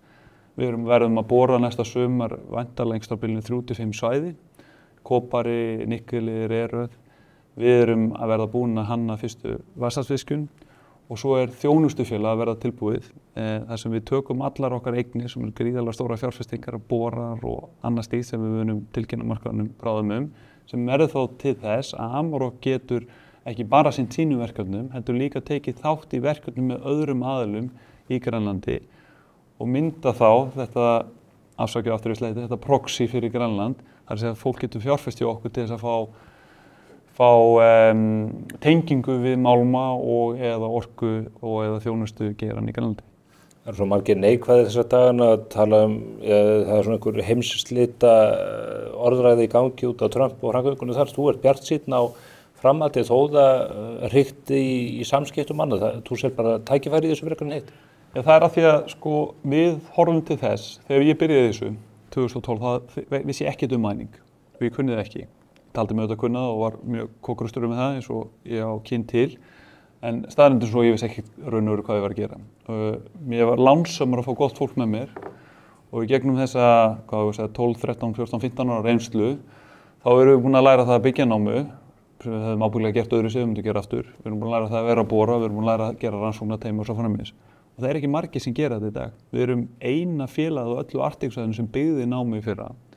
Við erum mest yfirgripsmikla félagið í allri Evrópu sem rannsaka ný svæði. Við vitum ekki endilega hvort það verði hagkvæmt eða ekki, við erum samt að gera það. Og þessi þekking, saman hvað kemur mikið pening á borðið eða eitthvað sem mikið að leyfum, þú þarft að geta gert þetta og það fólk á endanum að gera þetta. Því að þetta ekki eitthvað app sem gert á 2-3 mánuðum og þú klárar einhverja kartónabörn meðan þú gerir það og svo framvegis. Þetta gert bara með fysiskt og ótrúlega mikið að þáttur sem þú ert að skilja og greina þegar þú ert að byggja svona upp. Gullið verður ekki til á TikTok. Nei. Eldur Olvarsson, þakka kærlega fyrir komin og gangi ykkur vel í þessu magnaða verkefni á Suður-Grænlandi. Takk fyrir kærlega. En haldið ykkur fast, við erum ekki alveg hætt þó að við séum búið með 2 hluta í þessum ágæta þætti okkar þennan föstudaginn. Því núna ætlum við að beina sjónum okkar aðeins að styrkjamálum og fjármálum stjórnmálaflokkana. Það ræða hér þau mál næstu mínúturnar eftir örstuð hlé.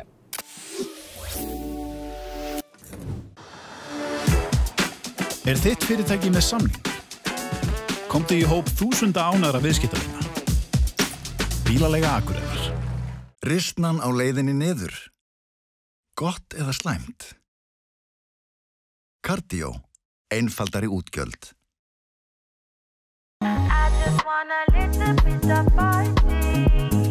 Welcome to my house, let's move our body. If you need a place to share what's in your body, I have to say. Komdu og reynslaktu glænýjum Toyota Land Cruiser 250 hjá viðurkenndum söluaðilum. Toyota. Förum lengra.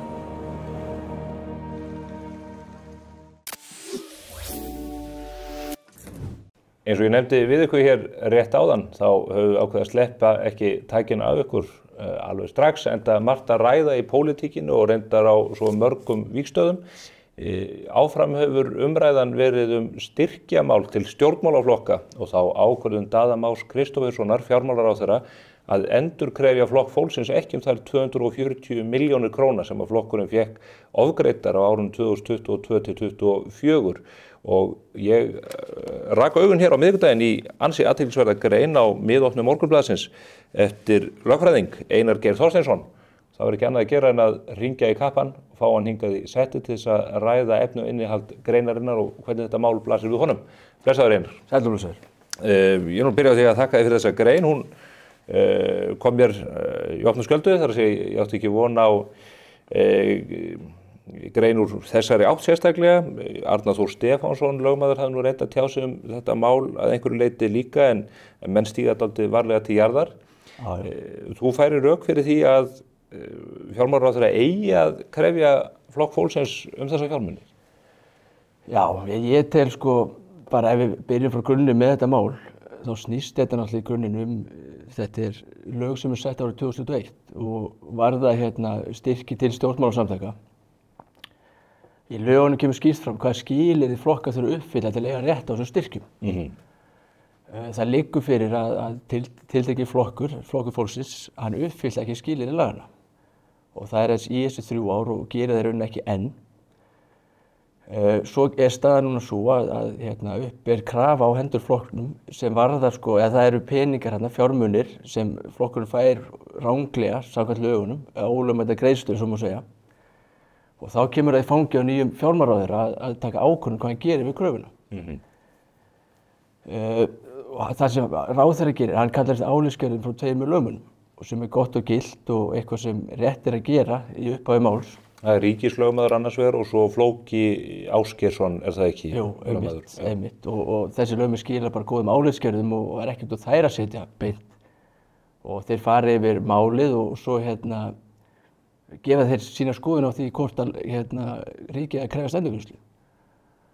Og að mínum að ástæða fyrir að skrifa greinin kannski svo að þetta kannski ekki sem getur sett á herðar lögmanna að taka ákvörðun eða úrskurð þetta. Þeir hafa ekki úrskurðavald í þessu, en ráðherrann hefur það mögulega? Já, ráðherrann hefur það, en hann leggur þetta til þessa lögmanna að taka ákvörðun lagalega sé þá, meta lagalega hvort endurgreiðslu sé tæk, þegar meginreglan svo að ofgreiddir fjármunir eða ranglega greiddir fjármunir eru endurgreiðir. Það meginreglan. Þannig undantekning frá því til dæmis viðtakandi kristninnar góðri trú og það kannski ekki eitthvað sem lögmenn geta metið, það kannski eitthvað fyrir dómstól að meta og þess vegna legg ég til að krafan sé lögð fram til að byrja með. Mögulega fengið dómstól til að úrskurða hana en þetta alltaf ekki svona framkvæmd sem ég held að bara samfélagið hugnist einhvern veginn. Ef að sá sem tekur við fjármunum veit að því hann að taka við fjármununum í trássi við lög, getur það talist vera í góðri trú þá? Það einmitt, það matsatriði og ekkert eitthvað kannski sem ég get metið og ekki bara lögmenn yfir höfuð. Þetta eitthvað sem dómstólar þurfa að meta. Það ekki kannski mikil dómaframkvæmd til endurheimtu ofgreiddum kröfum. En maður geti talið að flokkur sem samþykkir lög og þetta er samþykkt á Alþingi meðal annars af þingmönnum flokksins að þeir geti teljast þeir í góðri trú að hafa ekki kynnt sér lögin sem gilda stjórnmálaflokkin. Inga Sæland hefur enda lýst því yfir í viðtölum í mynd að hún hafi haft vitneskju og vita það alveg frá upphafi að þau væri að þiggja þessar greiðslur í trássi við skráninguna. Já. Þannig að það er ekki eins og að þau hafi verið grandalaus gagnvart þessar stöðu sem nú er uppkomin. Nei, einmitt. Og það er eitthvað sem mætti kannski skoða frekar og það er kannski punkturinn með þessu er kannski að það er ekki hægt að ljúka málinu bara svona með einu pennastriki. Þetta kannski þyrfti að fara í þá frekari skoðun og allavega leggja kröfuna fram og þá er þetta að fá kannski sjónarmið flokksins og ég er ekkert endilega að segja að endi með því að flokkurinn þurfa að endurgreiða. En þetta er eitthvað sem þyrfti að skoða bara að heildrænu grunni og taka þessi sjónarmið öll til skoðun með grandsemi, grandleysi og er krafa lögð fram á ástæðulaus dráttar, það er eitthvað sem má skoða og þetta er eitthvað sem er ekki fyrir kannski lögmenn að meta eftir álitsgerðir sem óskar eftir af ráðuneytinu. Þetta er kannski ekki grundvöllurinn sem svona mál eiga að fara fram og það er kannski...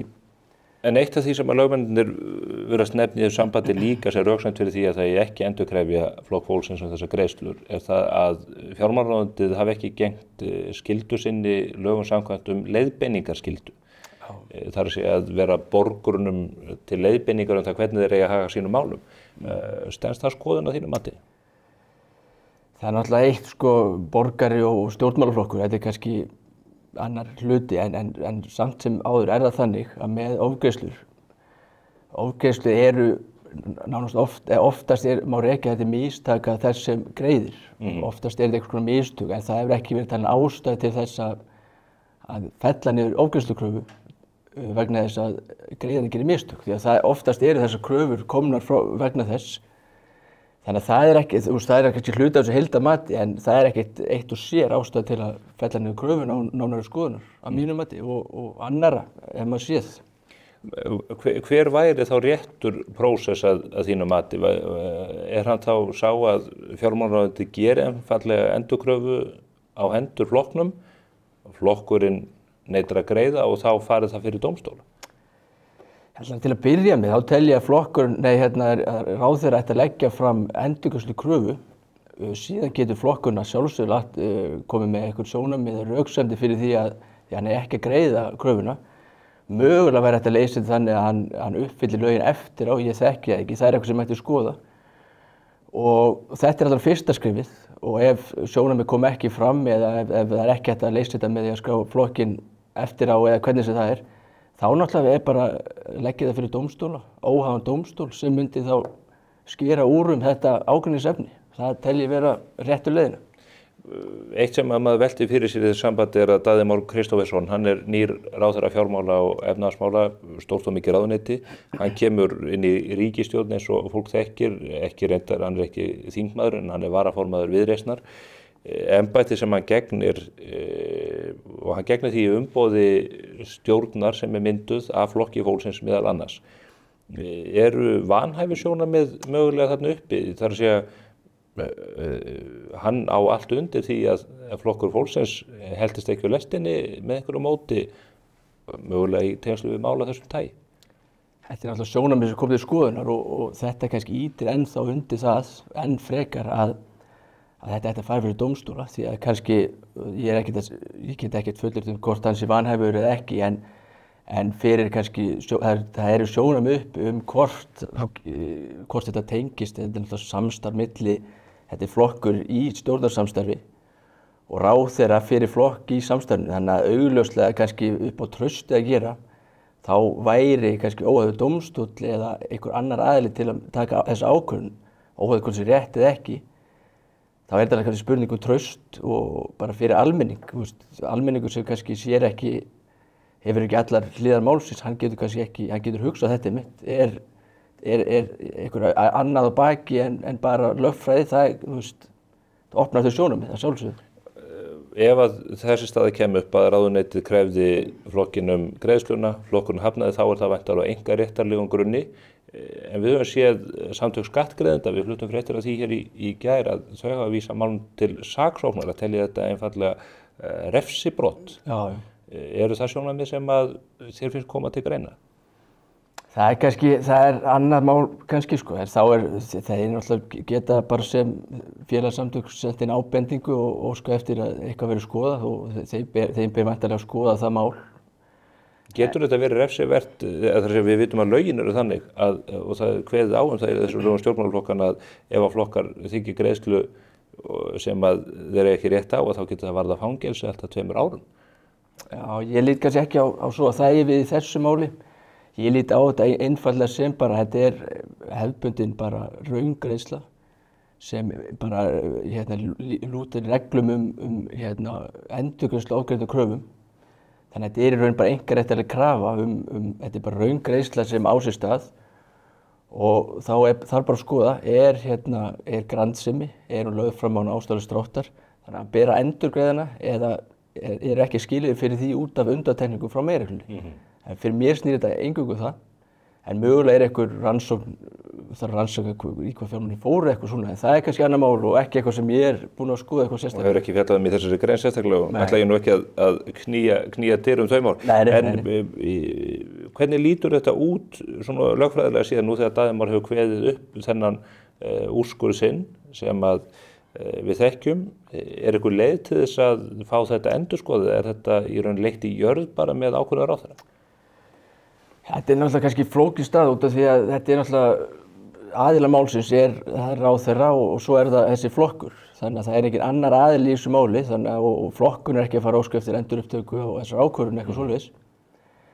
Gæti stjórnskipunar eftirlitsnefnd gert það eða fjárlaganefndin þar sem að þetta varðar auðvitað greiðslur úr ríkissjóði? Þetta er eitthvað sem það ber að skoða á Alþingi og svo veltir maður upp kannski umboðsmann Alþingis. Þetta er eitthvað sem það er hægt að skoða frekar sko og þetta er náttúrulega þingin í byrjað og ég ger ráð fyrir að þetta verði skoðað á þeim grundvelli einnig. Já. Einar Geir, þakka þér fyrir kærlega að koma hérna til okkar og fara yfir þetta og þakka þér fyrir þitt innlegg í umræðuna. Já, takk fyrir að hafa mig. Við munum að sjálfsögðu fylgja þessu máli eftir, hvað sem tautar og raular og full ástæða fyrir fjölmiðla að fjalla þetta. Þetta eru gríðarlegi fjármunir sem þarna eigi hlut, 240 milljónir hvorki meira né minna og skiptir þá engu hvaða gagnrýni við hljótum fyrir að fylgja þessu eftir.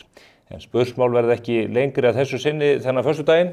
Við verðum hér aftur á sama tíma að viku liðinni og eitthvað segir mér að það verði ekki minna að frétta af hinu pólitíska sviði þá en einmitt nú.